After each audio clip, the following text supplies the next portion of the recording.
Од Струмица вчера започна европската кампања за гарантирани шеми за минимален приход во Македонија. Со пристигнувањето на автобусот на Европската Унија, кој тргна од Брисел и ќе посети земји членки и земји кандидати за членство, беше означен почетокот на кампањата со потпишување на автобусот и петиција за донесување закон за минимален приход во Македонија.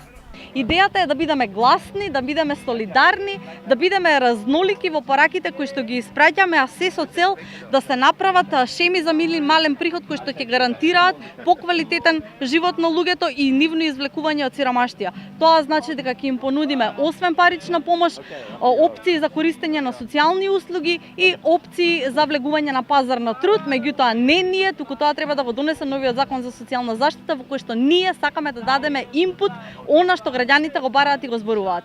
Според државниот секретар во Министерството за труд и социјална политика Јована Тренчовска, во новиот закон за социјална заштита се предвидува адекватен минимален приход за сите граѓани кои живеат на линијата на сиромаштијата, за да може да ги заекнат своите капацитети и да го најдат своето место на пазарот на трудот.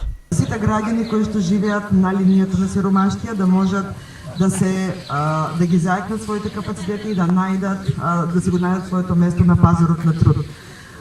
И со моето присуство овде во Струмица, Министерството за труд и социјална политика ја дава поддршката на минималниот гарантиран приход и на целата кампања што ја прават нашите пријатели од Европа.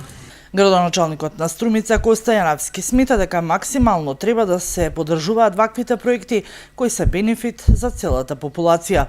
Борбата со сиромаштијата, изедначување на луѓето во општеството со по-достоинствен начин на живот е и наша определба. Општина Струмица секогаш е лидер во таквите напори, била и ќе остане. Можам да ви кажам дека вашето глобално дејствување ние ќе го пренесеме на локално ниво и ќе дадеме нашата максимална поддршка за вакви проекти. Кампањата денеска продолжува во Скопје, а утре се веќе во Делчево.